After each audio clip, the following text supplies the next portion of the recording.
Yeah. Been that dude, so they all better take heed. Got the haters going ghost like they Patrick Swayze. I've been talking real shit, y'all been talking crazy. I've been on some new shit, y'all been acting lazy. I've been it, so my words are gon' make it float. I'm like dry ice mixed with alcohol in a bowl. Or below zero winter, go and grab a coat. What else can I say? The kid is just too cold. Never told a fib, was born just too bold. Never had to fold, but did break the mold. And as the story's told, if you didn't know, I'm running up the scope. This is DMO. Can you hear me? There's some of them minds, man, they better fear me. They need glasses, they can't see it clearly. I don't chase the money, it just like to come near me. Yearly, truly, my life is a movie. Took her on a date once, now she tryna groove me. I'm really that guy, they gon' have to sue me. Then had the juice, time to mix it like a smoothie. Gruely, they asked me how I get up, I told them had to start down. Found me some real ones, now I got a crew now. Met a loyal girl 4 years later, that's my boo wow. And now I'm out here giving new sounds like boom pow.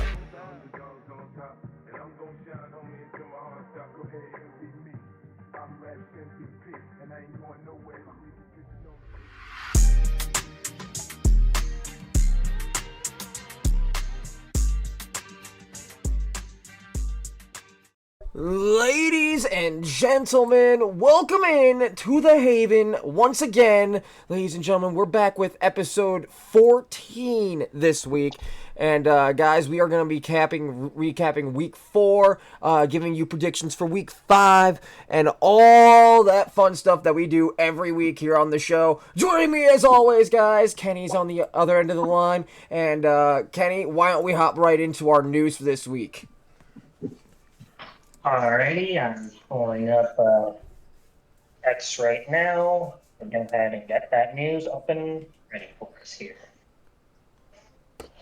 Alright, so let's start with news out of, I'm going to start with Ian Rappaport, because I think he has mostly everything down for the week so far. So let's see what we have today. Alright, so I'm going to skip the first two because that has to do with our player spotlight, which we'll get to later. Currently, Titans coach Brian Callahan tells reporters that Will Levis is 100% his starter still heading into next week as long as he's healthy. However, he is believed to have an AC joint issue, but the Tennessee Titans do have a bye week in week 5. So.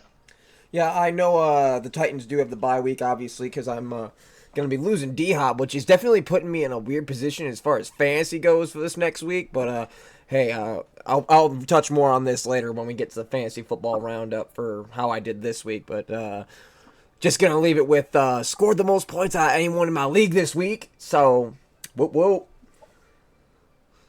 All right, next up we have news out of Kansas City as Rashee Rice is out indefinitely, still undergoing tests. However, it is believed that he has an ACL tear and will miss the remainder of the season. So Rashee Rice, guys, could be done for the season. That's definitely one less weapon for Patrick Mahomes. Does this... I guess the question now is, does this mean that we start to see Travis Kelce get more involved? Well, Travis Kelce this past week, for those that didn't know, actually ended up with 15 fantasy points. Yeah, he didn't do terrible. He didn't do too terrible, but still not the Travis Kelce we know. Still not. So I'm assuming that we will be seeing more targets to him unless they acquire another weapon before the next game, I think. Next up, we have Browns coach Kevin Stefanski confirms that Nick Chubb is returning to practice on Wednesday. So we're getting Nick Chubb back. Now, guys, here's the real question. Do we think this is going to be the same Nick Chubb? I definitely don't think that this is going to be the same Nick Chubb that we saw before the injury at the beginning of last season. I think he'll still have some explosiveness, but I think it'll take a bit before we see him be anywhere near what he used to be. I definitely think if you're correct, it's definitely going to take some time for him to fully recover and get back to his old self. But like I said, it's the same knee that he really messed up in college. So, like, I don't know if he's ever going to be the same. Plus, we got to keep in mind he's about 6 or 7 years older now than when it happened the first time. So, next up, we have news out of Carolina. The Panthers' standout linebacker Shaq Thompson has torn his Achilles and is out for the season. Out for the season is wow. That was one of the bright spots on that Panthers defense too. That's definitely not a good loss for them. But hey, Carolina with another solid week this week. I can't lie. Yeah, even though they lost, they're showing a lot more fight with Yeah, the definitely Red show. Rocket. They're showing functionality, which is weird. They can thank Andy Dalton for that. Next up, we have Broncos promising young running back Tyler Boudet. Obviously left Sunday's game on a backboard. He does have full movement in his arms and legs. He is expected to land on at least 4-week IR. You know, we still don't really know what happened while he was down on the field. Once he got to the sidelines, apparently he went into some sort of episode. Definitely not things we like to see going around the league, but at least it's not. At least it's reported now, and it's not it's not season ending. But definitely, if I'm running the Broncos, I'm definitely keeping an eye on that kid. News out of Green Bay, Christian Watson has suffered a high ankle sprain in the loss to the Vikings. He is expected to land on a 4-week IR. So Christian Watson, obviously, Jordan Love's number one target. He's going to be out for a few weeks. How do you see this affecting the Packers' offense?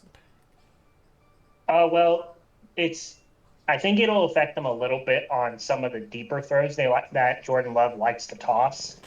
However, they still have Jordan Reed and Devondre Wicks, and they kind of scored most of the touchdowns for the team on Sunday.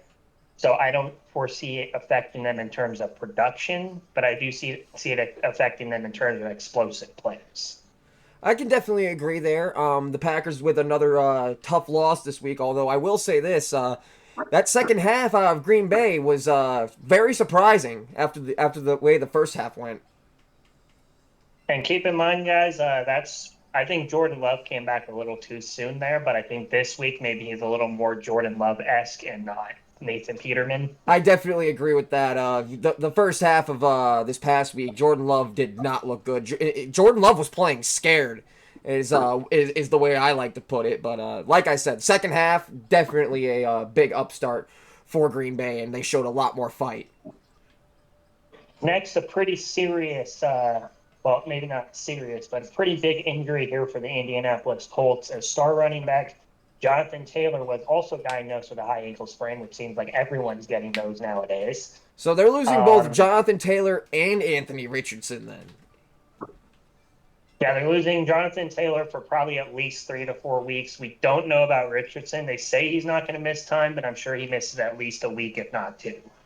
Yeah, I definitely can see that being a reality as far as Richardson goes. As far as JT goes, obviously, just until that 4-week period is up, I guess you go kind of just week by week. I really don't know how many people out there have him on your fantasy team. If you do, congratulations. But definitely gonna want to start looking into other backs to replace his production. All right. So next up we have, let's see, what else is going on here? We already talked about Nick Chubb, so we don't have to worry about that.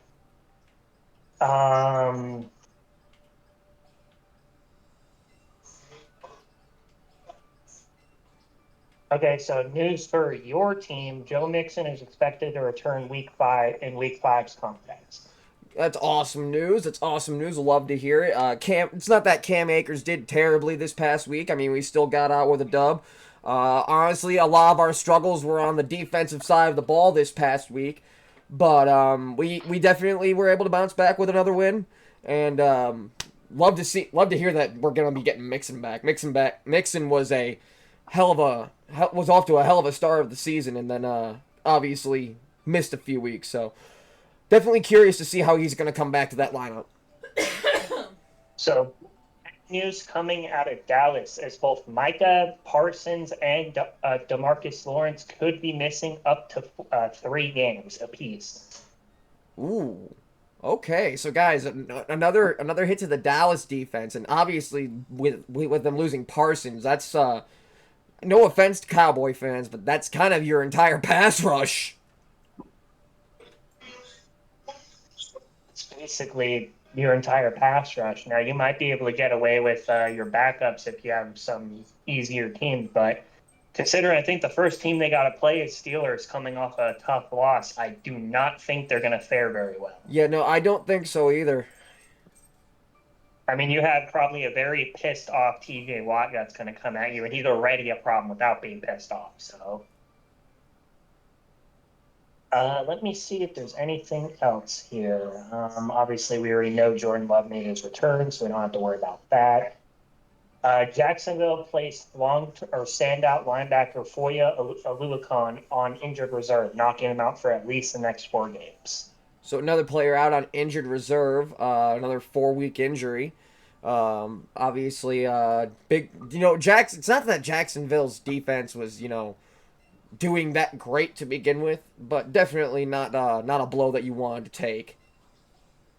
Okay, so my bad. The DeMarcus Lawrence is expected to miss 4 weeks. Micah Parsons is expected to miss 3 weeks. Okay. So I mean, slightly better than expected, I guess, but still not great. Making sure there's nothing else here. I do want to point out to the Cowboys fans that I will be talking a little bit about you for that Thursday night game when we go over it, because something needs to be said about that. However, it appears an injury that was suffered on Thursday night that we do not have an update on yet is Giants rookie wide receiver Malik Nabers, who does have a concussion. We do not know if he's going to miss their next game. Yeah, obviously, Malik Nabers is kind of that entire Giants offense, so hoping for the best for him, because obviously Malik Nabers is him. Yeah, most definitely is him indeed. A few other things to mention is that I'm going to go to the other guy, but I think we're basically caught up here or close to caught up here with any major news. Broncos linebacker Alex Singleton tore his ACL and will miss the remainder of the season as well. So that's fun. So another torn ACL. One. A lot of torn MCLs, ACLs. Justin Jones out of Arizona has torn his triceps and will miss the remainder of the season. Ooh, big blow for that Arizona defense. Definitely not. How do I explain Arizona? Arizona is probably one of the best mid teams that we have this season. Like, the offense, very explosive. Their struggles are definitely a lot more on the defensive side of the ball, is what I've noticed these last few weeks. A slight hit to the Steelers. Alex Highsmith is expected to miss now 2 more games, because this was prior to Sunday's action.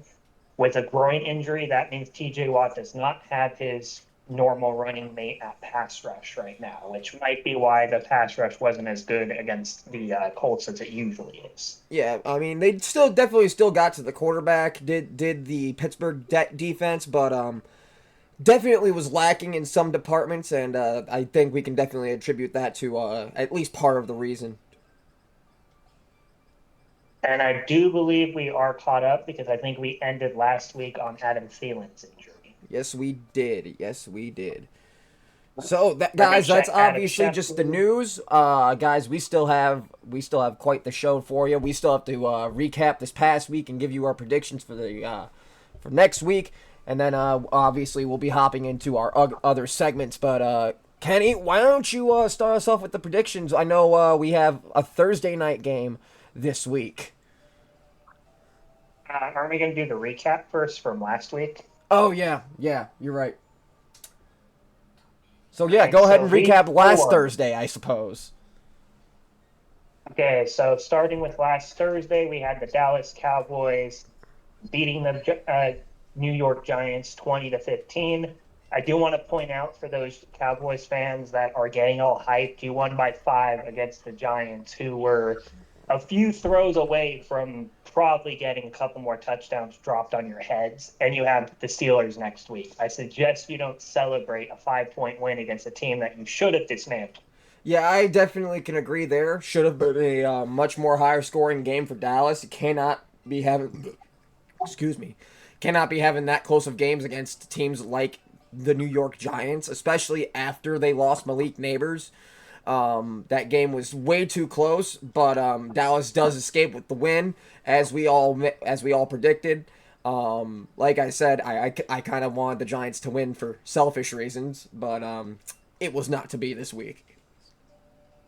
Standout players for each team. The Cowboys did CeeDee Lamb. The Giants actually did have Malik Neighbors for this game, but he went out like 2 drives before the end of the game, so the Giants did not have him for their final push to try to win.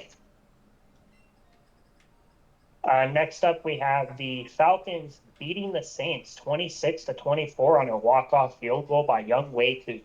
Yeah, that was definitely a fun game to watch. New Orleans and Atlanta definitely put up a good game, and obviously Atlanta able to walk out with the win. I know a lot of my predictions for this week were actually pretty spot on. I think I only missed like 2 or 3.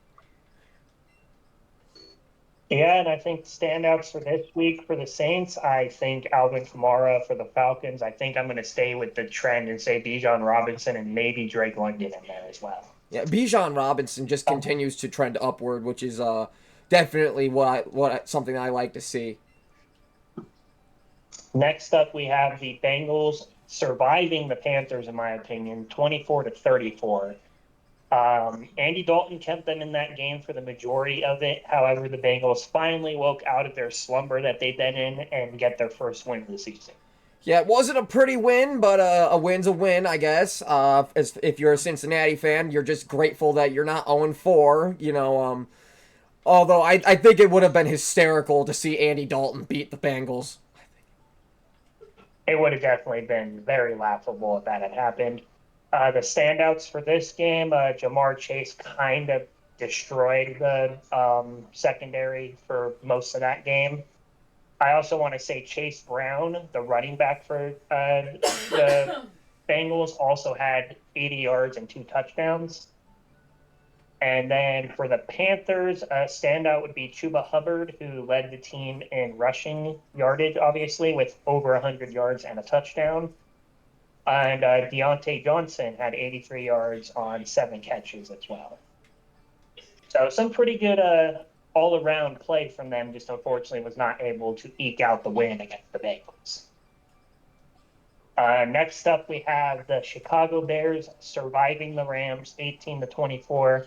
Again, I'm going to say this now to the Bears fans. Caleb, again, did not play good. He did not put up elite numbers. He is not good. Stop acting like he is. All I want to say to the Bears fans out there listening is Jaden Daniels exists, and he's doing 10 times the amount that Caleb Williams is. The Bears put Caleb Williams in a situation to succeed, and he's not succeeding. He is escaping with wins over teams like the Colts. Just like I said, not things you like to see. I know a lot of Bears fans are still very high on him, and I just continue to fail to see why. Like I said, Jaden Daniels exists, and Jaden Daniels is definitely lighting up the league. All right, so the standouts for that game, Kyren Williams for the Rams and the Bears. I'm going to say DeAndre Swift because he had, I think, 160 total yards. Yeah, I know. A lot of people were benching DeAndre Swift this week on their fantasy teams, and go figure, this is the week he's finally going to, have a pop-off game. I didn't bench him because I only had backups, really, or guys that split carries, and I'm happy I didn't bench him, so... All right, standouts for that game, obviously, Kyrie, both running backs, let's just say that. Next up, we got the Vikings escaping the Packers 31-29, because they legitimately escaped them this time around. Yeah, I can definitely agree. The Vikings do, however, remain undefeated. Great first half out of Minnesota, and then a great second half out of Green Bay. This game ended a lot closer than it started off at halftime. So definitely, promising Green Bay, but the Packers definitely have things that they do need to clean up. As I mentioned before, Jordan Love played a lot of the first half, playing a bit scared. We don't know how if this was necessarily the right week to bring him back. Like I said, the second half things definitely looked a lot more Jordan Love-esque, but he definitely struggled there in the first half. However, like I said, a very very close game between the Vikings and Green Bay this week. Next, the standout players for this game, Sam Darnold, who continues to have kind of an low-key MVP run type of season, with 275 yards and 3 touchdowns with 71% completion percentage. Very good considering it's Sam Darnold. Yeah. On the Green Bay side, I am going to go with Jaden Reed, who had 139 yards and a touchdown for them. I'm also going to point out the continuing to pay off Xavier McKinney, who had yet another interception today. That's one every single week this season, making history there. Yeah, Xavier McKinney definitely. If you ask me, see the Xavier McKinney interception is really when momentum started to change sides. Yeah, if that was caught by Minnesota, you would assume that would have been game over there. So.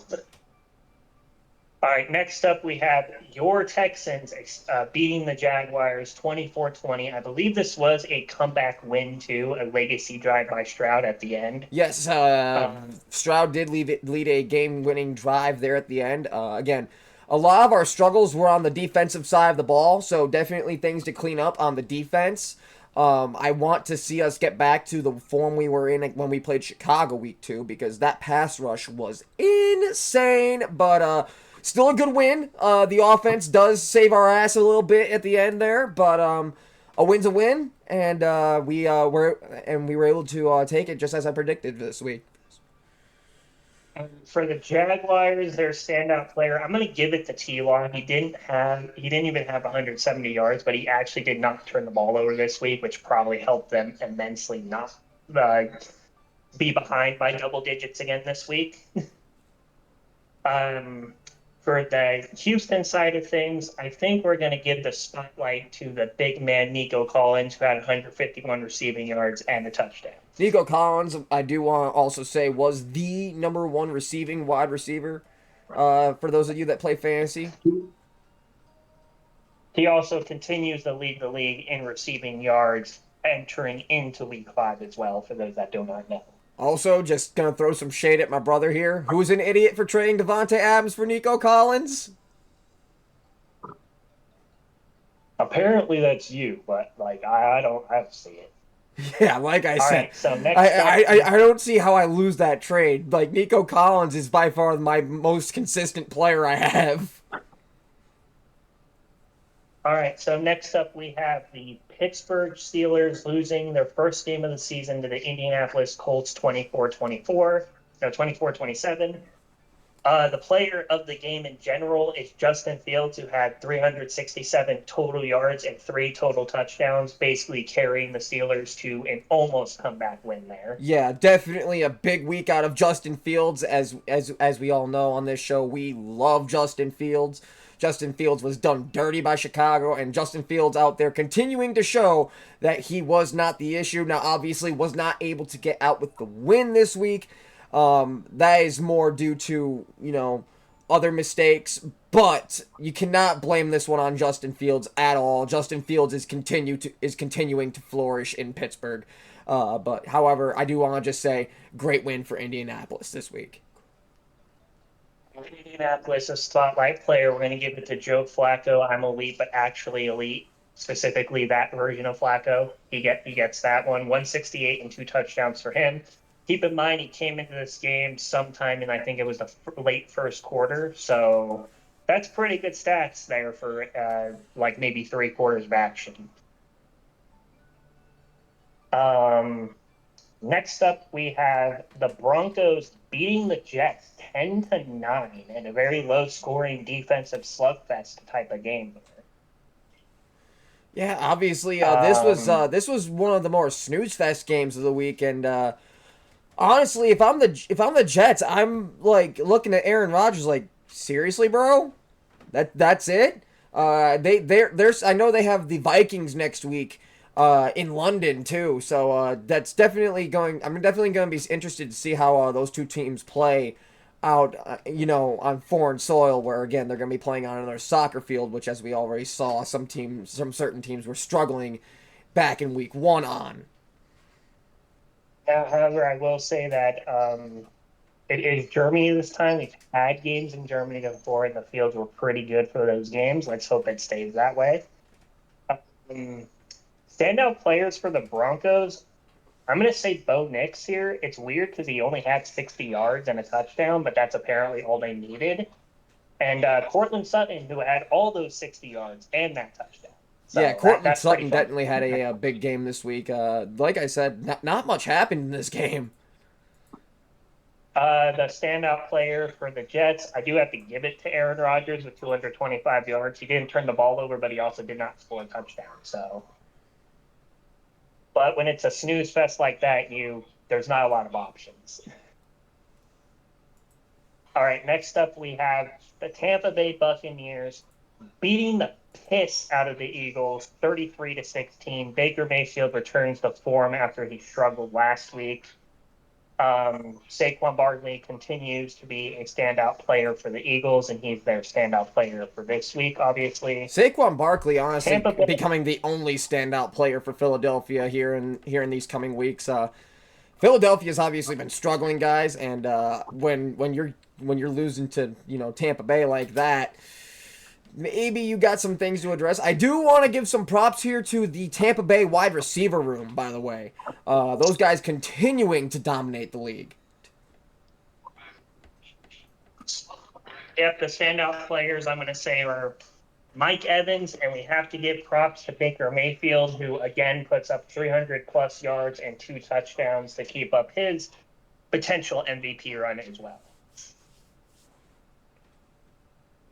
And let's be honest, Baker Mayfield is just a cool story. Yeah, it really no is. one Like, can guys, if you don't like Baker Mayfield, you shouldn't be listening to us. All right, next up we have the Washington Commanders absolutely decimating the Cardinals, 42-14. Yeah, like I said, Bears fans, Jaden Daniels exists, and he's continuing to light up the league. Now, obviously, kind of doing that to the Cardinals, it's not something you're going to write home about, but Jaden Daniels is continuing to prove why he is going to win Rookie of the Year. I also want to point out that Jaden Daniels is our standout player. I believe he had close to 300 total yards and 2 total touchdowns. But the most surprising stat is again, he had 86% completion percentage, which is almost unheard of, especially for a rookie. Yeah, I got to give props to Jaden Daniels, who is proving that the Bears chose the wrong quarterback no matter what they say. Standout player for Arizona, I'm going to go with James Conner, who had 104 rushing yards and a touchdown. Next up, we have another small blowout here. San Francisco winning 30-13 against New England. New England, to their credit, did get a turnover late and did try their hardest to stay in this game, but unfortunately, this is what the very pissed off 49ers team, and they were just too much for the Patriots. Yeah, obviously the 49ers coming in after back-to-back tough losses for them. They were not a very happy football team, and unfortunately the Patriots were just the team that had to take the brunt of that. Like I said, guys, the Patriots looking very feisty here at the early going of the season. We don't know how sustainable that really is. As I've mentioned, that feistiness is beginning to fade week by week a little bit. But, it's the 49ers. You take that one on the chest and you just keep moving. So, standout players for this game, it's hard to find one for the Patriots, but I think I'm going to go with Antonio Gibson, who led the team in receiving yards at 67. And for the 49ers, we're going to go with that boy Jordan Mason, who had 123 rushing yards and a touchdown. Another one of team's running backs. Hell yeah. who obviously helped them in his very dominant win this week. Next up, we have the Raiders beating the Browns 20-16. Obviously, that's not super impressive because it is the Browns led by Deshaun Watson. Jerry Jeudy had 72 yards this game. He's a standout player for the Browns. For the Raiders, there's not really anyone I could particularly stand out with, so I'm going to give it to the defense because no offensive player really had much going this week. Yeah, no, all I really have to say Um, on this game is if I'm the Browns, at what point do I decide that Jameis Winston has to come in?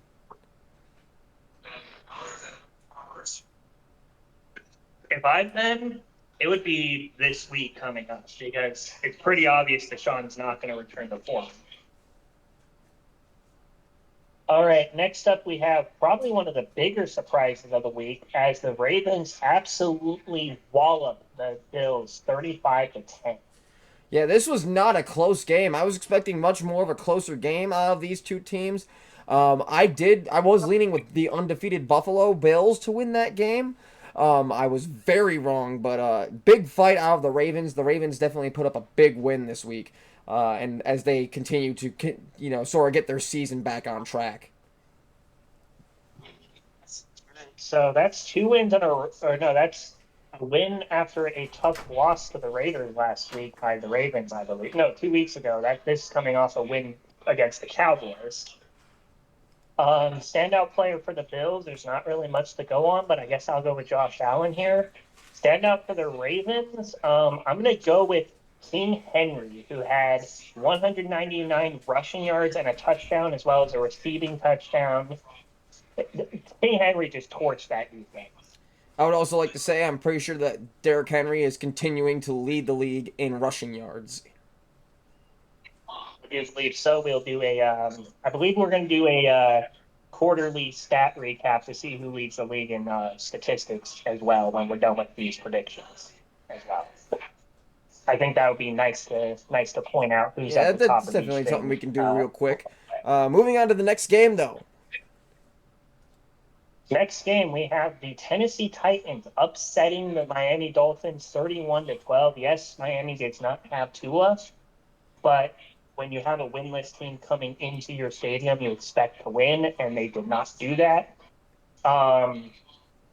Titans, I'm going to go with Tony Pollard, who had 88 yards and a touchdown this game. One of his few really big games of the year. The Dolphins, again, just don't have a lot to talk about, but I guess Tyler Huntley came in and got 96 passing yards. I guess we'll go with that. All I have to really say on the matter is people continue to call Tua overrated, but without him, the Dolphins are nothing. They are nothing without Tua. You know I'm one of the biggest Tua haters out there, but even I have to admit the Dolphins are literally dog shit without it. Next and second to last game, because unfortunately the first game's early on since it has to do with my team. But we have the Detroit Lions beating the Seattle Seahawks 29-42. Yeah, obviously, Detroit handing Seattle their first loss of the season. Kenneth Walker is a standout for Seattle with 80 rushing yards and 3 touchdowns. Single-handedly kept them in that game for a little bit, but unfortunately his efforts were in vain against a very, very motivated Lions team. I have 2 standouts for this game for the Lions side of things. We have Jahmyr Gibbs, who had 78 rushing yards and 2 touchdowns. And then we have the guy that we're going to be spotlighting later, Jared Goff, with 292 yards, 2 touchdowns, and no incompletions this week. Yeah, absolute insanity. Which, I mean, he's not the first name you think of that would do something like that, but here we are. Yeah, like I said, this season's drunk. All right, next up we have my team, which I should have done this earlier, losing to the Chiefs 17-10. We both predicted the Chiefs. However, we did not predict it to be this close considering everything working against the Chargers. Yeah, no, definitely a much closer game than I had originally anticipated. For the Chiefs standout, I got to say it's Patrick Mahomes, 245, one touchdown. However, he does have an interception. He is also partially responsible for that Rashee Rice injury because he kind of dove right into his knee with trying to tackle Christian Fulton on the interception. So he kind of indirectly caused that injury. Next up, we're going to look at the Chargers side of things here. I'm actually going to give this to Ladd McConkey, who had 67 receiving yards and a touchdown this game. So another rookie playing better than most would assume. I want to point out something we're going to go over obviously the full league leaders and stuff, but I don't think it'll show me the league leader in like interceptions and stuff. Patrick Mahomes is second in interceptions this year. That is insane. Yeah, I did not know that before, but yeah, he has turned the ball over more than everybody but one person this year. So not great. All right, so that's it for the recap, and we can move on to our predictions now for Week 5. Do you want to do the quarterly league leaders first? Yeah, let me do that real quick. Let me see if it gives me it in the app or if I have to go elsewhere for that. I do want to real quick before we say anything there. The teams on bye this week are the LA Chargers, Detroit Lions, Philadelphia Eagles, and Tennessee Titans. So we will have 2 less games this week to predict than what we normally would be doing. All right, now let's see who leads the league in the particular stats at the moment. Leading the league in passing yardage is actually Geno Smith with 1,182 yards. Interesting. Not who I would have anticipated. Brock Purdy is second with 1,130. Dak Prescott with 1,072. CJ Stroud with 1,054. And Jared Goff with 1,015. So, not bad. All right, lead leader in rushing is still Derrick Henry with 480. We have Jordan Mason at 2 with 447. We have Saquon Barkley, a.k.a. Saquon Never Skip Leg Day Barkley, at 3 with 435. We have Elvin Kamara at 4 with 362, and Jonathan Taylor with 349. Obviously, there's going to be some mix-up there because Jonathan Taylor will not play for at least a week, if not more. So that'll change probably. Next, we have receiving yardage leaders is still Nico Collins with 489. Let's go, Nico! Behind him is rookie Malik Neighbors with 386. Him. DK Metcalf at 3 with 366. Jawan Jennings at 4 with 364. And then Justin Jefferson with 358. Keep in mind that people throwing footballs to these guys is CJ Stroud, which obviously is why Nico's at 1. Daniel Jones for Malik Neighbors, Geno Smith, Brock Purdy, and Sam Darnold are the quarterbacks throwing to those top receivers right now. So definitely not the predictable route for sure. Next up for defensive leaders and tackles, we actually have a tie at 1. Both Indianapolis Colts, EJ Speed, and Nick Cross with 47. Interesting. We have Robert Spillane for the Raiders, as well as Troy Anderson for the Atlanta Falcons with 44, tied at 3. And we have Zach Bond for Philadelphia that has 43. Next up, sacks leaders, we have Aiden Hutchinson with 6.5. No Obviously surprises got 4 there. in that one game. Kyle Van Noy has 6 in his 30 fucking year season, I think. P. Jones, the second for Minnesota, has 5. McDonald for the Jets has 5, and then Myles Garrett has 4. Interception leaders, Xavier McKinney with 4, which is not unexpected at all, especially since he has a pick every week this year. Kirby Joseph has 3, and then there's a 3-way tie between Tyrann Mathieu, Gruger Hill, and Fred Warner with 2 apiece. Those are the top 5 in each statistical category in terms of individual players. Real quick for offensive leaders by team, the Baltimore Ravens actually lead the league with 429.5 yards average per game. We're just going to do the top ones in this one just to save us a little bit of time here. In passing offense, the Seattle Seahawks lead with 28.8. For rushing, Baltimore leads with 220.3. And then defensive leaders, the yards allowed, actually led by Tennessee. Tennessee is actually allowing the least amount of yards at 243.8. For sacks, the league leader right now is Minnesota with 17, followed by the Broncos at 16, so not a big move there. And then defensive turnovers led by Green Bay with 6, with Buffalo and the Chargers right behind them with 5 apiece. So there you guys have it. And that is all the some league leaders throughout this first quarter of this year's NFL season. All right. So next up, we will do our predictions. I will say we'll take a little bit more time on this because I have to leave the room I'm in about 15 minutes, so there will be background noise for a good portion of this, but it should be fine because last time I said that there was still almost none. So. All right, so obviously we are starting off with the Thursday night game this week. We have Tampa Bay traveling to Atlanta to take on the Falcons. Kenny, who you got? Who you got? Damn, I mean, this one's kind of a toss-up, ain't it? Yeah, this one definitely is a toss-up. Coming off last week, I don't really know if we could bet against the Falcons. And also, the Tampa Bay kind of dismantled a pretty good team this past week, too. So, you know what? For that reason alone, I think I'm going to go with Tampa Bay. Yeah, I think I'm going to go with Tampa as well. It just feels like it's just the right call here.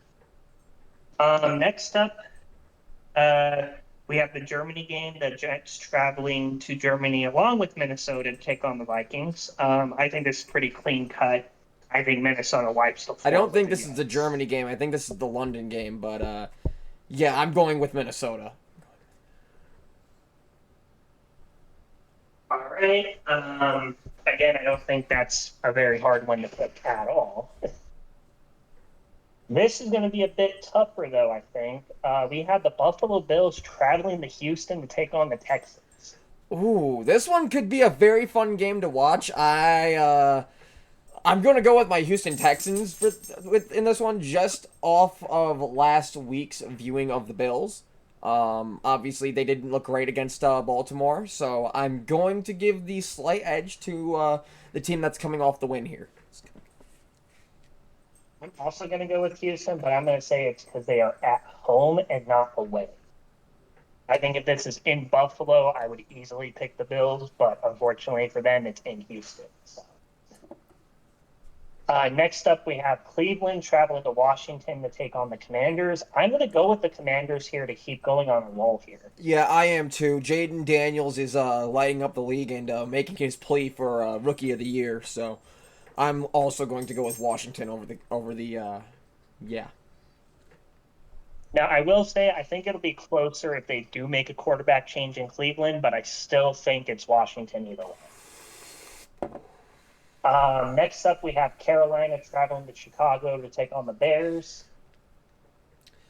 All I want to say is that despite Andy Dalton not winning last week, he has another chance to do something fucking hilarious this week.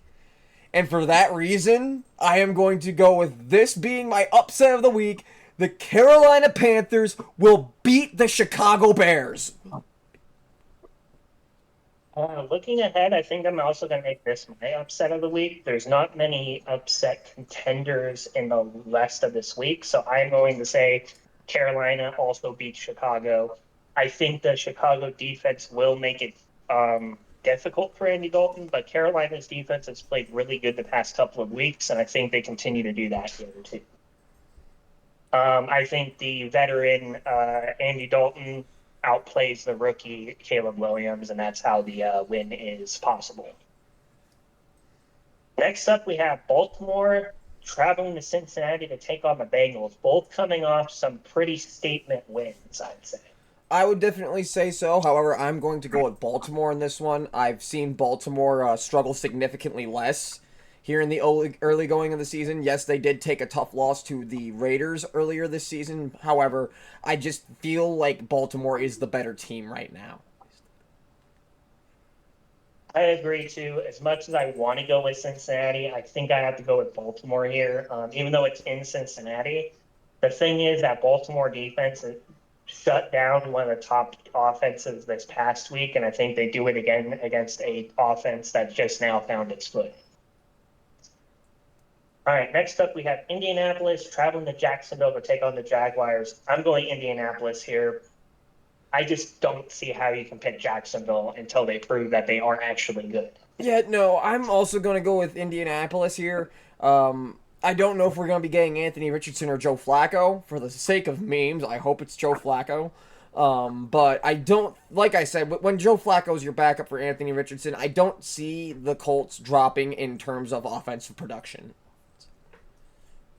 Neither do I. Joe Flacco is actually has played very well obviously last week, and then all of last year he played pretty well when he had to step into action. So next up we have, I think, a pretty interesting and closer game now. The Miami Dolphins taking on the New England Patriots in Foxborough.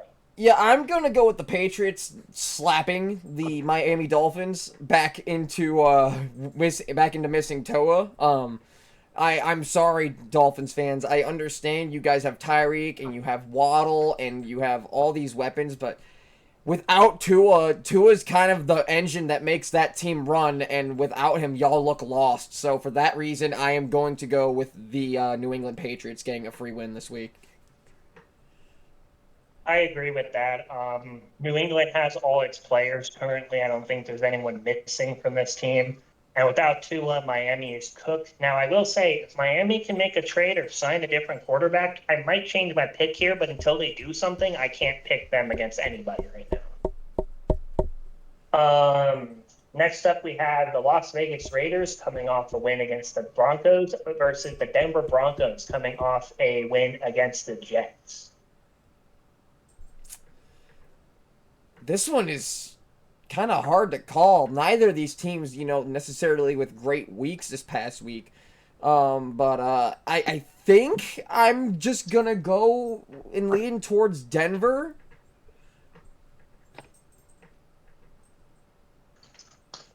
I think I'm going to go Denver too.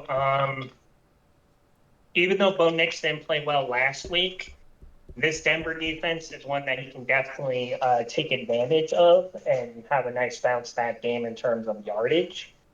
Las Vegas will likely get Max Crosby and Devontae Adams back this week, so that does pose a little bit of a problem on both sides. But I do think Denver figures it out enough to get a very close win here against the Vegas Raiders. Next up, we have the Arizona Cardinals traveling to San Francisco to take on the Niners. I'm going San Fran. I mean, are there any questions that need to be asked? I mean, San Francisco's just a better team.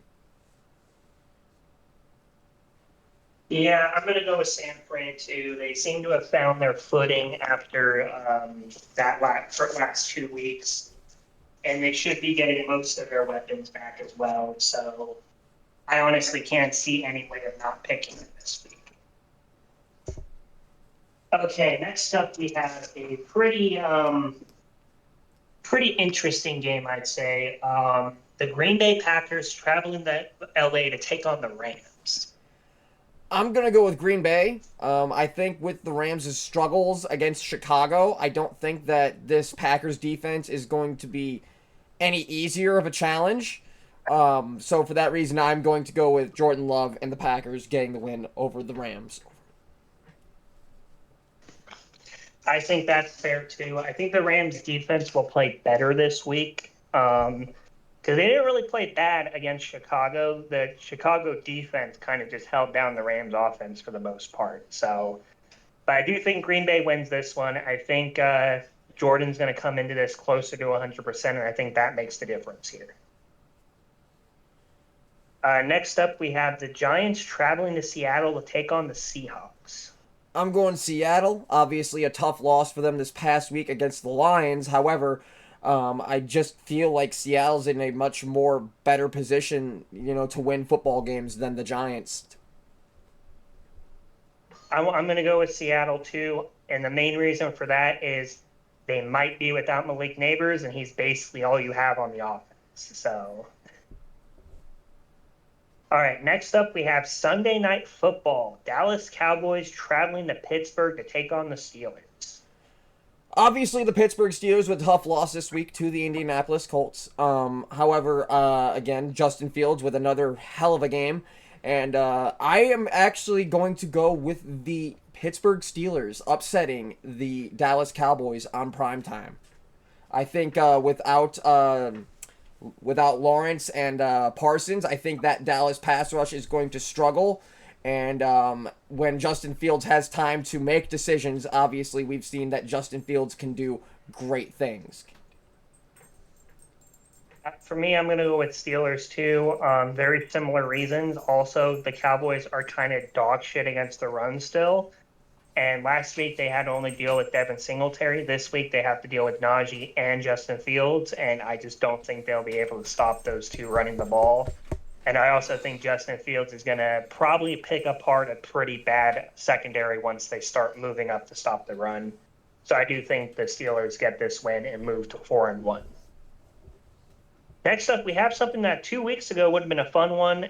Saints at Chiefs. I have to pick the Chiefs here. The Saints have looked dog shit the last 2 weeks, and I don't think they turned it around against the Kansas City. Yeah, no, I don't see things changing against Kansas City either. I think Kansas City is just going to continue their undefeated run. It's very hard to name a team that can beat the Chiefs right now, just based purely off of what we've seen these last few weeks. It's going to be a very dark age in the NFL for us for a little while. And those are our predictions. I do want to talk about standings real quick because we should have done that when we did the quarterly reports, but I forgot to. I feel like those are just as important as stats. So going by division here, AFC East is led by the 3-1 Buffalo Bills. Giants at second at 2-2, and then New England and Miami are both 1-3. Pittsburgh leads the AFC North at 3-1, Baltimore at 2-2, and then Cleveland and Cincy at 1-3. Houston still leads the AFC South at 3-1, Indianapolis on their tail at 2-2, Tennessee at 1-3, and then Jacksonville at 0-4. And then we have the AFC West led by the Kansas City referees with 4 wins, and the other 3 teams are tied at 2-2. Next up, we have the NFC East, led by the Washington Commanders. Who would have predicted that, by the way, at the start of the year? At 3-1, Dallas and Philadelphia at 2-2, and then the Giants at 1-3. NFC North is led by the 4-0 Minnesota Vikings, Detroit at 3-1, and then Chicago and Green Bay at 2-2. Another one that is not shaping up the way so far that we thought it would. Tank division led by Tampa Bay at 3-1, Atlanta and New Orleans at 2-2, and then Carolina at 1-3. And finally, the NFC East or West is led by the Seattle at 3-1, 2-2 for San Fran, and Arizona and the Rams at 1-3. Well, guys, there you guys have it. There are our predictions and all that for this upcoming week. This is now this is where we get into the other segments of the show where we'll be beginning to close the show out a little bit. However, obviously, this is still a bit of an early one, guys. A little bit of something different this week as well for the 30-second timeout, as we're just going to spotlight a college player that we think has been lighting it up. So, guys, welcome to the 30-second timeout. What the hell's going on out here? All right, so this week we decided to spotlight the nephew, by the way, I got that wrong, of the two Manning brothers and Archie Manning, who took over the starting duties for the Texas Longhorns about 2 weeks ago, I think. He had a really good game last week, led them to their first ranked opponent win, I believe it was. And Texas is currently 5-0 as well in the standings. Archie Manning has 900 yards, 9 touchdowns, and 2 interceptions through his, I believe, only 2 starts. So he's doing quite well there. The 30-second timeout is obviously about him. Obviously we know he is the nephew of the Manning brothers, who we saw in multiple Super Bowls. And so far, he's starting his college career off the right way in terms of this season, and we'll see if he continues to do that. I think if he continues to trend the way he is, he's going to surpass both Peyton and Eli without a question. Yeah, most definitely. So yeah, guys, just something we wanted to highlight for you real quick. Obviously, the 30-second timeout is obviously a bit of a shorter segment, guys. We don't have anything for Journey to Immortality. Again, guys, the college football Road to Glory is still bugged. Fucking hate it. EA Sports, fucking fix it, please, before I lose my mind, because I would like to, bring this segment back, but unfortunately, guys, I mean, we don't have anything for it. However, guys, that does bring us to the fantasy football roundup for this week. Kenny, did you want to go first, or did you want me to go over my dominant win this week? We're going to start with your dominant win, because I actually have to find a team to spotlight, and also I'm about to check out, so I'll need a little bit of time to do that. Okay. So, guys, obviously, as I mentioned before, my weekly report did just come out today. I scored more points than anyone else in my league. It does not matter who I would have played this week. I would have won. Like I said, just a great all-around game. Did not break 200 like someone in my league did in week 2, but still, led the league for the week. Guys, for my starting quarterback, we had C.J. Stroud, who put up 3.5, going up against Lamar Jackson, who put up 29.64. Obviously, very close there, but C.J. able to do just a little bit more. In the running back room, we had Jordan Mason and David Montgomery, who scored 26 and 15 each, respectively. Against, I don't know if this is Brian or, Bijan Robinson and Devin Singletary. Devin Singletary, obviously, not doing much, only scoring 4.8. Bijan with 11.4, though. So definitely benefited from my running back room. Onto the wide receivers, we had Nico Collins, who dropped 35.1. Again, your league leader for receiving yards. DJ Moore did another solid week with 11.2, and T. Higgins with a solid week this week with 12 points exactly.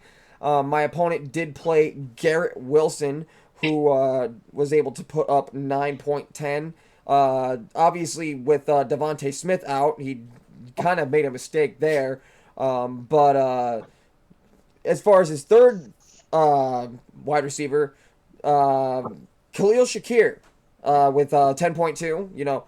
Again, my receivers with big talent in that room. Wide receivers definitely one of my stronger positions. Moving on to the tight end, we had Travis Kelce, who finally did something, guys, who got 15.9 going up against Jacob Ferguson, who only had 11.9. I flexed this week J.K. Dobbins, who put up 9.2, up against Zay Flowers, who put up 2. Did kind of miss out on Jordan Addison's 22.9 points this week to flex, but like I said, still scored more points than anyone in my league this week. The kickers, Evan McPherson, who was my opponent, had 13. My kicker, Tyler Bass, had 5. And then on the defensive side of the ball, I played against the 49ers defense, who was absolutely shut down, scoring 28. However, my defense was pretty sturdy, scoring 12 points this week. Again, guys, big week for my team here. Moving on into next week, I will be losing DeAndre Hopkins, J.K. Dobbins, and David Montgomery. So definitely going to be a bit of a struggle this next week. But, like I said, definitely looking at being one of the better teams in my league. Kenny, how'd this week look for fantasy-wise for you? All right, I'm going to do this real quick because I have a second here. I've not been able to find one yet, so just give me a second to find one. All right, so we're going to talk about obviously, my buddy team here knows that I have a lot of fantasy teams, so it takes me a second.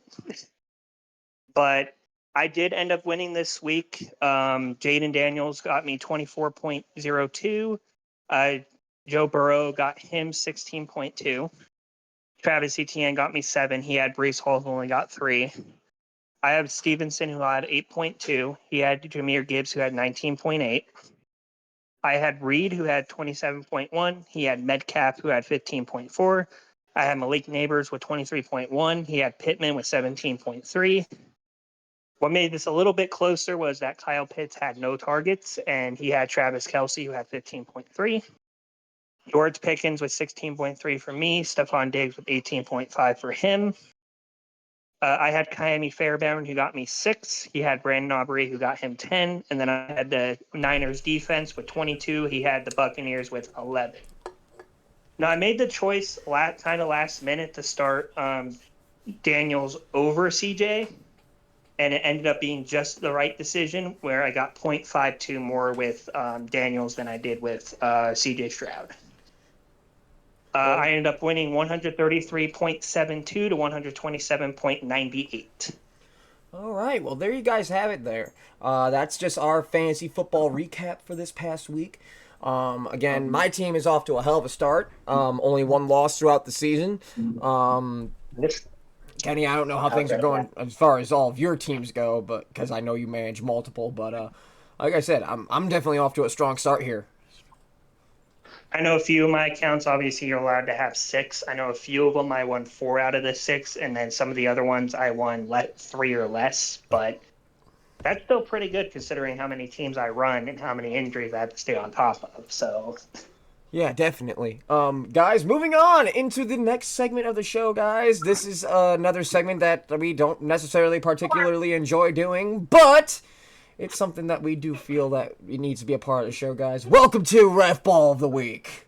What the hell's going on out here? all right, so Ref Ball of the Week, we are actually changing up who's winning it because you and I have both agreed that we are tired of giving it to the Chiefs as much as they deserve it. I mean, guys, just assume from here on out until we say, until further notice, the Chiefs are always going to be Ref Ball of the Week. Like, let's just face it.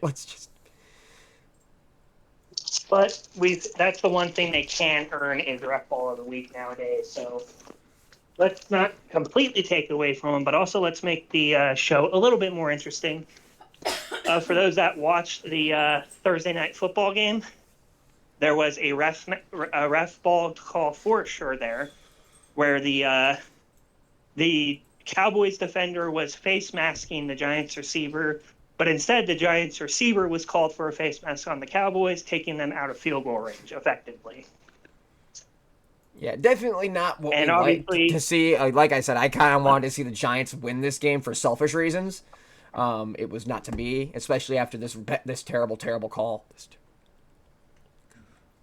So, yeah, I have to agree with that too. I obviously wanted them to win as well, but that call kind of almost all by itself kind of cost the Giants there. Yeah, no, definitely a bad call. But like I said, guys, just another bad call we wanted to bring up forward to you. Again, we could have just done the whole Kansas City game again. But we like I said, just assume until further notice that Kansas City will be featured on Ref Ball. Ref Ball of the Week will always be Kansas City, but the one we give it to will be different just because it will be more fun that way. Yeah. Guys, moving on. We are moving on to the player spotlight. And guys, a fun player to highlight this week. This player definitely had a hell of a week. Guys, welcome to the player spotlight. All right, so this week we decided to go with one that's a little more off the cuff than what we normally do. But we felt like after this week, he deserves it.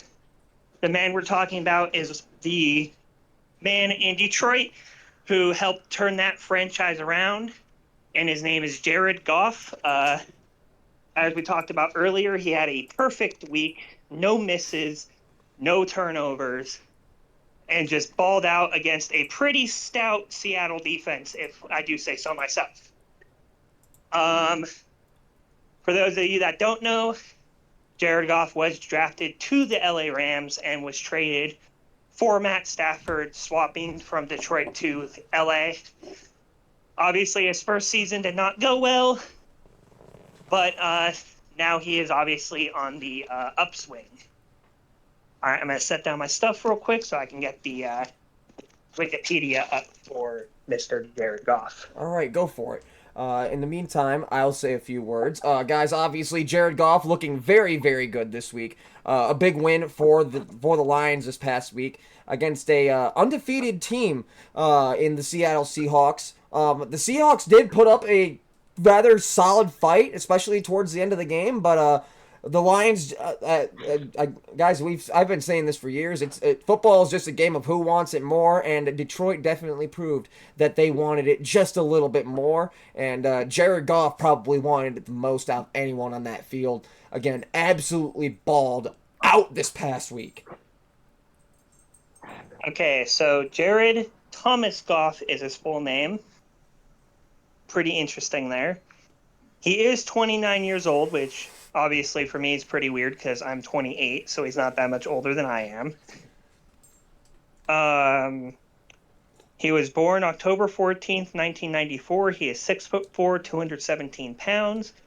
He went to Marine Catholic High School, and he went to California for his college. He was drafted number 1 in the 2016 draft by, obviously, the Rams.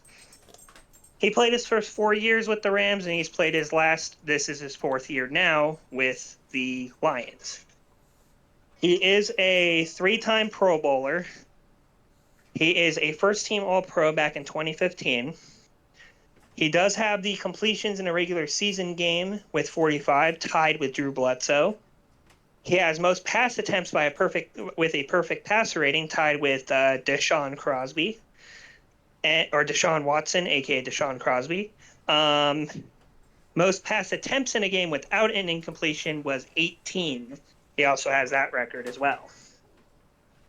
Talking a little bit more about his college career, which let's see if that number 1 draft pick was warranted, shall we?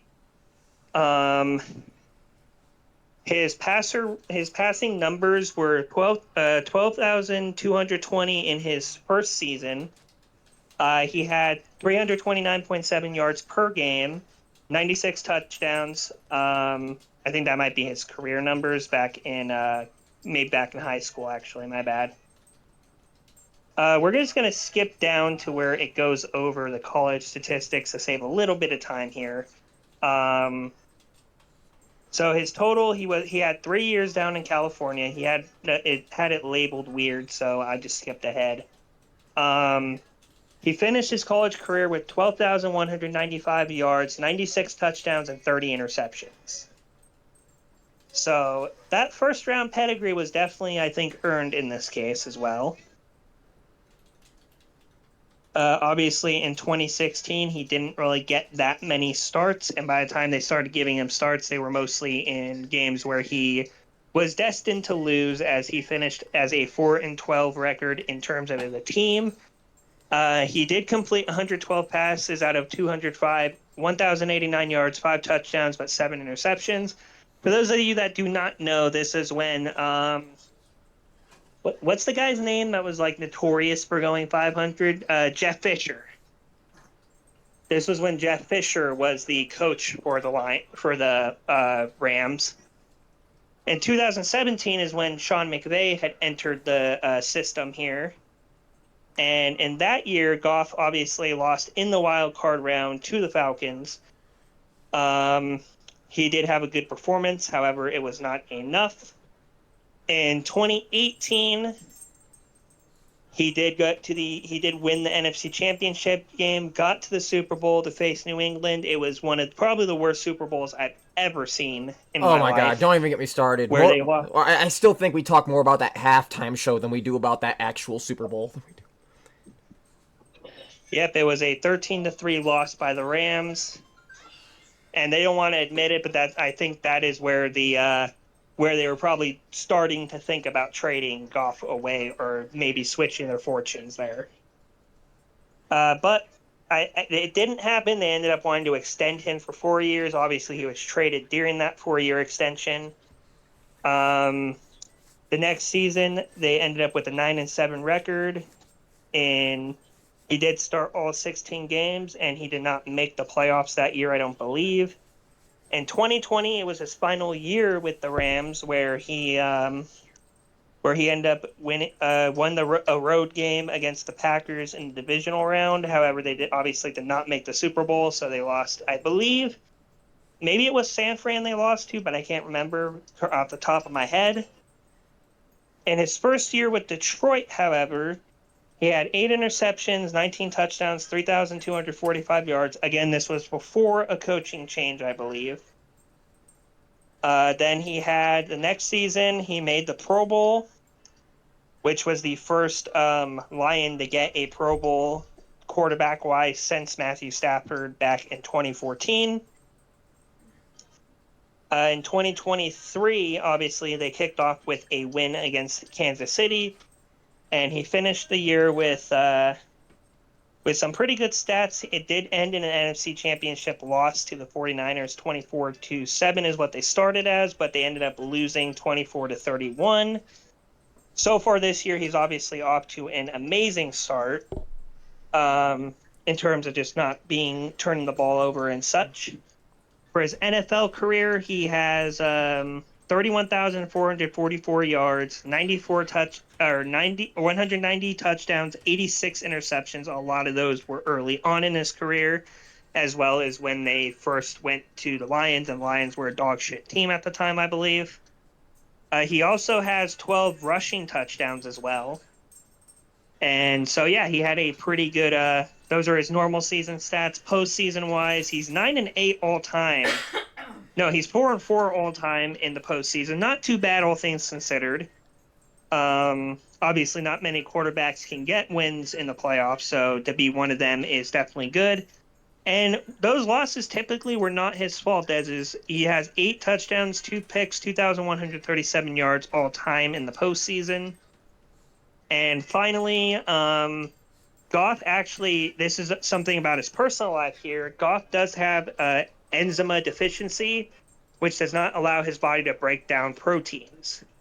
So that's actually pretty interesting there. He did get engaged to his long-term girlfriend in June 16th of 2022.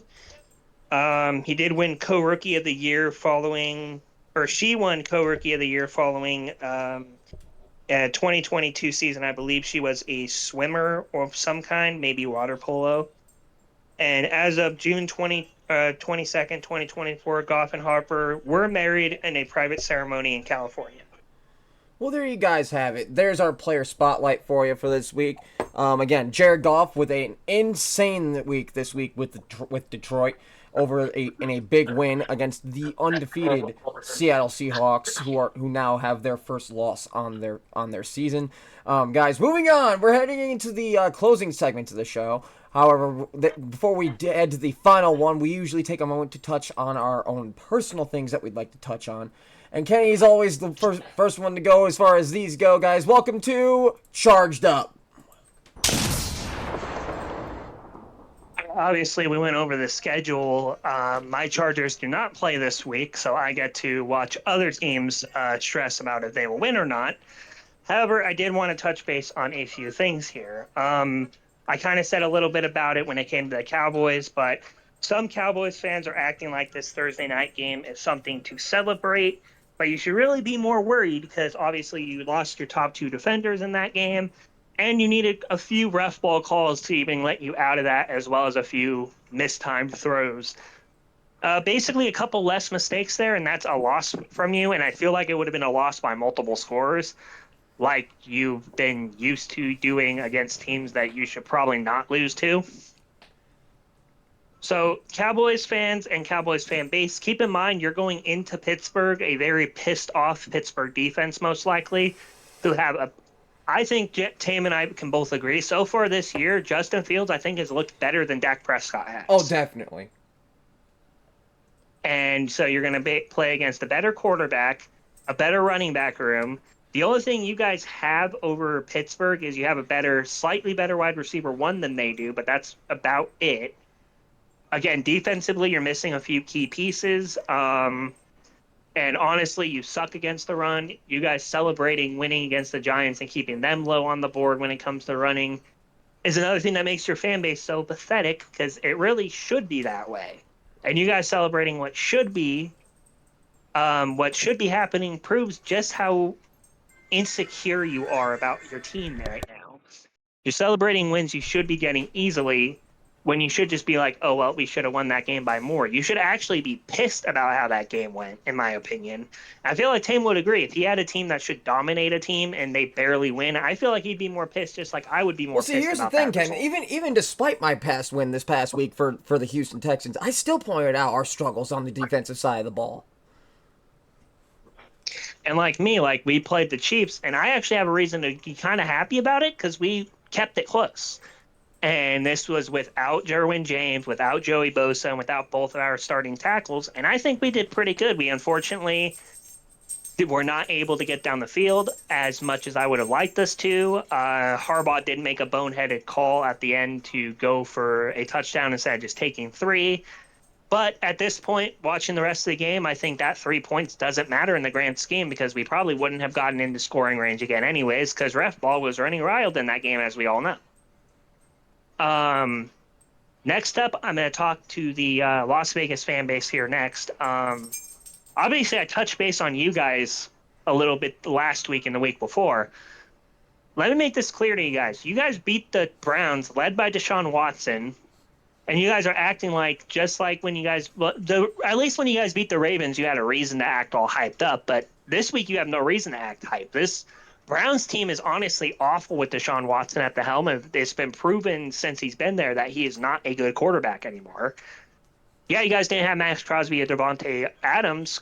Cool, I guess you guys can be happy you won without basically your entire offense and your best player on defense, I guess. But at the same time, you're acting like you guys blew out the Browns when you didn't.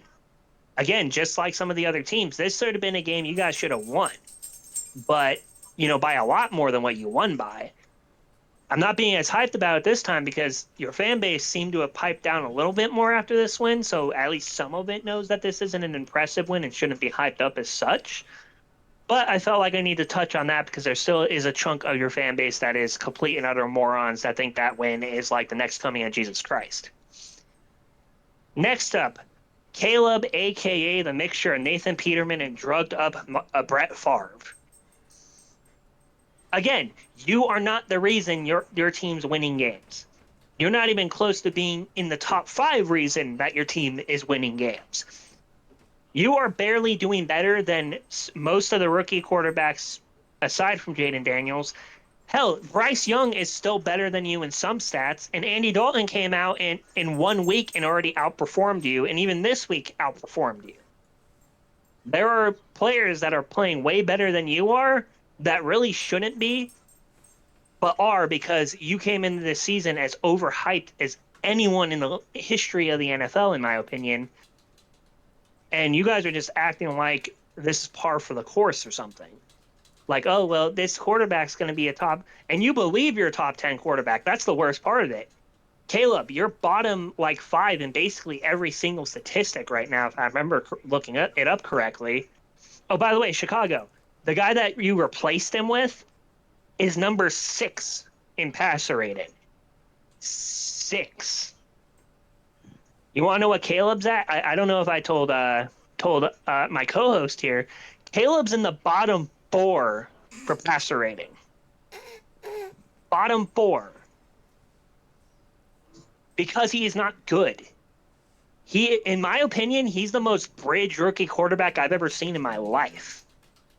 And yes, I said bridge rookie because we all know how Chicago goes. He might have one good year the entirety of the time he's there. If that, you guys are going to replace him in his fourth year, maybe even his third, and start the cycle all over again. Because let's be honest, Tame knows it as much as I do. The Bears are cheap motherfuckers. They want to constantly reset the cap at quarterback so they don't have to pay one and try to fail to build a team around that quarterback time and time again and scapegoat coaches when they could just get a good coach and build around a quarterback. And guess what? I think Tame would agree. If they did that one fucking time, they would not be a basement dweller as long as they've been one. No, definitely not. And that's the thing. You look at Minnesota. Minnesota's outperforming you with a guy that we expected to look like absolute dog shit, and we expect the Vikings to be dog shit this year. And the roles are reversed from what you guys thought. You guys thought you just all of a sudden run the NFC North. It looks like you guys are once again at the bottom of that division, and I don't see you guys crawling out of it anytime soon. Because Green Bay has the better, as much as Tame hates them, Green Bay has a better team than you do. The Lions have a better team than you do. The Minnesota, even with Sam Darnold, have a better team than you. Your defense has to hard carry just like they've had to for 30 years, 40 years probably, aside from maybe 2 occasions when they made the playoffs. But again, it was because of the defense. Like, you guys are acting like you're a team that drafts good quarterbacks. Me and Nick were talking about this a while ago. You guys have had like 24, 29, something like that, starting quarterback since 2000. That's just 2000, by the way. Which, as we know, if you don't have consistency at quarterback, you're not going to have consistency anywhere else. Which is why, even despite Herbert having lower numbers than he's used to, one, it's Harbaugh's scheme, so I'm not really worried about it. But two, we've seen Herbert actually play well. We've seen him put up good yardage. We've seen him with multiple touchdowns. We've seen him with no interceptions. And yes, Caleb had no interceptions this week, but he also had less than 200 yards again and was carried by his defense again. And this week, he was actually carried by his running back, too. So, like, when you guys are acting like he's the reason you guys are winning games, I honestly feel like I need to slap at least half of you in the face because you're still sleeping. You're still acting like he's the best rookie when there's evidence that Jaden Daniels is better. And I think maybe this might get me a little bit of hate by some fan bases, but I don't even think Caleb Williams is a top 10 right now rookie in general. I think that he might not even be in the top 20. He's that bad of a quarterback so far. And again, like we said last time, he might be able to turn around. But so far, yes, he's looked better when passing the ball. But you can't get much worse than week 1, and that's what you're comparing it to. So again, that shows that you guys know just as much as we do. Caleb's dog shit. And he always will be dog shit. The last one I want to bring up is Trevor Lawrence. Actually, no. Patrick Mahomes is still considered an elite quarterback despite the fact that he's second in interceptions. And I don't even think he's in the top echelons of touchdowns or yardage right now. I don't even think he sniffs either of those in the top 5 right now. His defense is playing really well, and the ref ball is obviously bailing him out a lot. But eventually he's going to run into a team on the road that's going to beat the brakes off of him, and we know how it's going to end because we saw it last year. He's going to throw a little fit, be a little bitch boy about it, and act like the calls aren't fair when he's in his entire season up to this point, basically every single game for at least the second half, he's had calls out the wazoo that weren't even close to being fair. But obviously, because he's the golden boy, he's allowed to bitch and moan about it. He doesn't get fined for it like any other player that would bitch about it. But obviously, he's their golden boy. They give him golden showers, jerk him off all the time, and suck on his knob every single time there's a fucking commentator around. And I don't get it. Like, I know that you saw the highlight of that Herbert throw to J.K. Dobbins that was missed on the sideline. Tony Romo said, that was okay, I guess.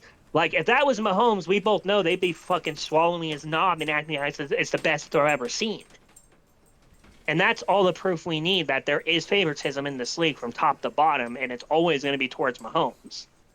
And again, we don't like cheering for injuries, but we also wouldn't be mad if Patrick Mahomes' knee snaps in half and he doesn't get to play the rest of the year, and we get to finally have a year where we're not being choked out by a fucking dynasty the entire time. You know, like the time that Tom Brady got injured.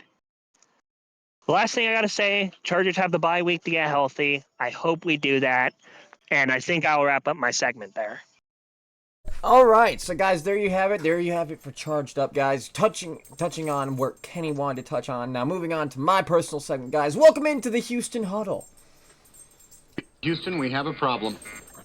Now, Houston, we definitely do have a problem, and our problem is on the defensive side of the ball. Obviously, our defense did not look that great against a not-so-great Jacksonville offense.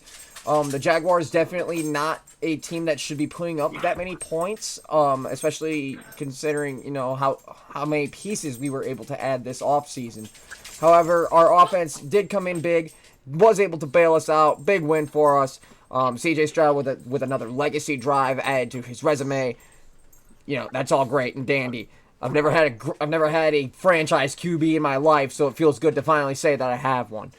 Moving on, I sort of just want to touch on the NFC North in general. All four of those fan bases, Viking fans, you guys are sitting high and mighty. And an undefeated record, which, by the way, is very impressive. Sam Darnold is putting up some insane numbers. But again, I do want to bring up that second half did not look very great against Green Bay. You allowed Green Bay to sort of weasel their way back into that game, which made it a lot more interesting of a game, I will say. And I know I'm looking at this from a very pessimistic point of view, as you guys were able to walk out with the win. Just like I said, some things you maybe want to tighten up before you actually have to, play another divisional game. Obviously, with the way things are shaping up, the NFC North is going to be a very competitive division this year. Moving on to the Lions, the team we all expected to be walking away with the North. Not leading the North, but right on the Vikings' tail with only the one loss. A very dominant week from them. I'm not changing my prediction of I still think that the Detroit Lions will win the NFC North as much as the Minnesota Vikings have been off to a very hot start, although only time will tell. Moving on, third place in the division, you got the Green Bay Packers. And obviously they're tied with the Chicago Bears, each team at 2-2 respectively. Packer fans, let me talk to you. I don't want to say that Jordan Love is terrible. I just want to say the first half from him was not impressive. He was playing very scared, very gingerly. Obviously, a big way to turn it around in the second half. But like I said, that was sort of all kicked off by the Xavier McKinney interception. I don't want to say that there's going to be a QB controversy in Green Bay. I just want to throw it out there. Jordan Love is 0-2. Malik Willis is 2-0. Just something to think about. I'm also just going to say this. I'm finding out that a lot of the Packer fan base is becoming a lot less insufferable after having to deal with 2 weeks of Malik Willis. They've sort of piped down a little bit. I haven't really seen anyone like spewing shit about how great this team is after the loss to Minnesota. I've only been seeing things like, yeah, this is what we need to address, this is what they need to fix, which is obviously something that I like to see out of fan bases. When you're able to, take a tough loss like you did, and you're able to admit, hey, as good as we looked in the second half, we got problems we need to address. That's good. That's good. I'm able to do that with my own team. I think most fan bases should be able to do that with their own teams. Obviously, there are a few fan bases that just refuse to do so.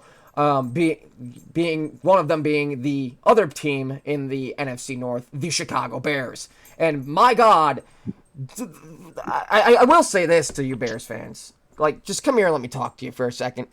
I admire your fake enthusiasm. I really do.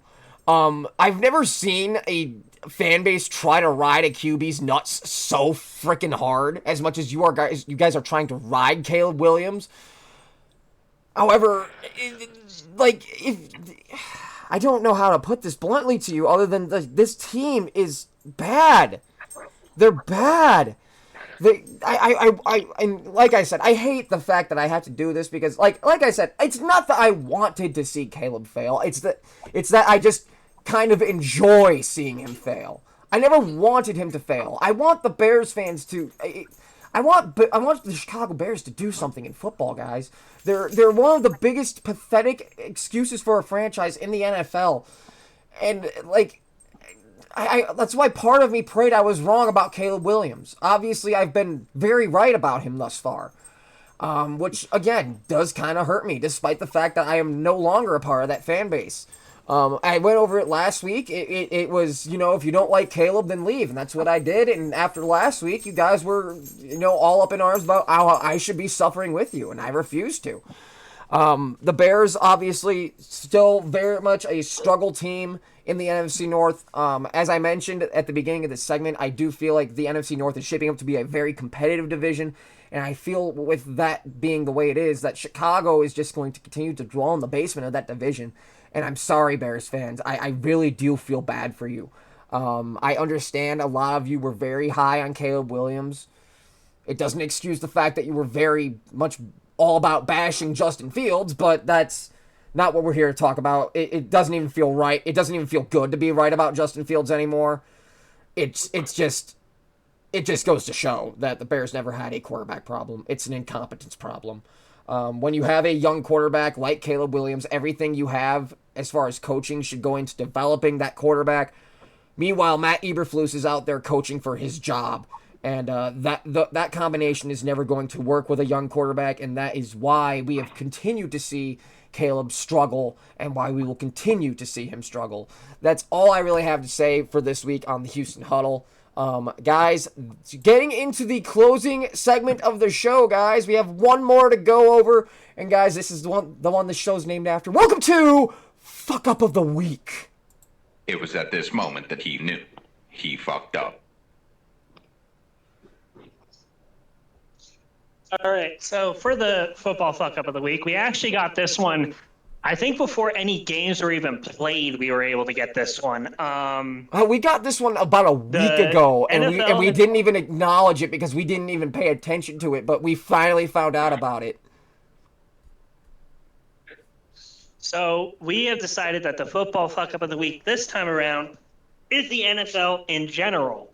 You see, the NFL decided to make a Discord server to start us off, which was a terrible idea, by the way. For those of you wondering what's going on in the NFL Discord server, it's typical internet shit. It's basically about anything but football. And I think the fact that the NFL thought that this is how they want to reach the youth is through a Discord server, that is fucking hilarious. And then on top of that, we touched on this last week with Derwin James' suspension, I believe. But the guy who basically almost decapitated another guy got away with only paying about a $4,900 fine, whereas Derwin James was suspended for a less lethal hit. Also, we obviously know this was to help the Chiefs too, because they know if they let Derwin play, he would have spiked Kelsey off the turf like he did that one time, and they didn't want that apparently. Because again, Kelsey is dating Swift, and they can't let their golden boy Kelsey, that's making their golden girl Taylor Swift, come in and make them more money. So yeah, guys, just let's face it. That's yeah. Like I said, the NFL just why it's weeks like where we have to report on this kind of shit, where I look back and really ask myself, do I really like football, or do I just watch it because I need something to do on Sundays?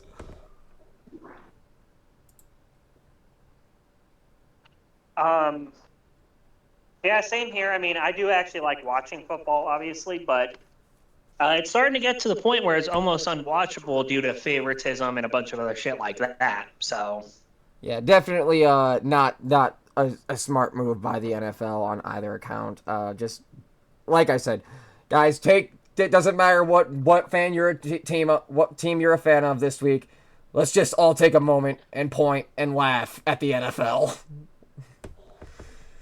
But guys, that is going to close us out for this week. Kenny, another good show. We've been hitting on that and we've been touching that hour and a half mark now, and that's usually what we shoot for.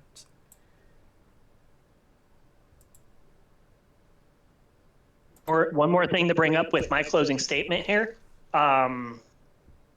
First off, I don't know how much background noise there was, but I tried to keep it to a minimum if I could. It's been real good. But the thing I wanted to touch base on real quick is I brought up the Dolphins, I brought up Mike McDaniel, and I think that's something that somebody should consider thinking about and keeping an eye out for.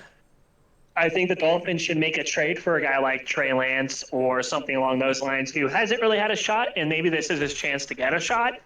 Or perhaps do a reunion with Ryan Tannehill and get someone that kind of knows the system.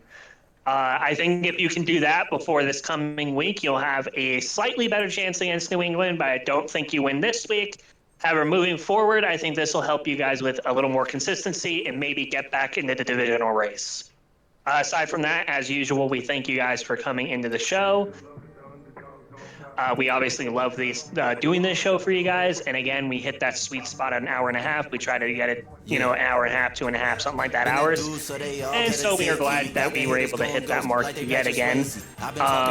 Next week, I do believe we're still doing a show next week, but I know Nick and I. Yeah, I mean, I'll be out of town, but I'll be back in time for the show, so we will have another episode for you guys next week. We will not be watching the games or anything together like normal, because I think it's his mom's birthday.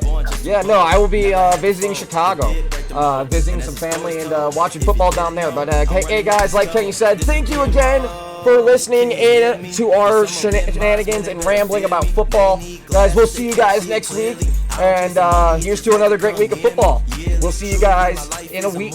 Took her on a date once, now she tryna groove me. I'm really that guy, they gon' have to sue me. Then had the juice, time to mix it like a smoothie. Groovy, they asked me how I get up, I told them had to start down. Found me some real ones, now I got a crew now. Met a loyal girl 4 years later, that's my boo wow. And now I'm out here giving new sounds like boom pow.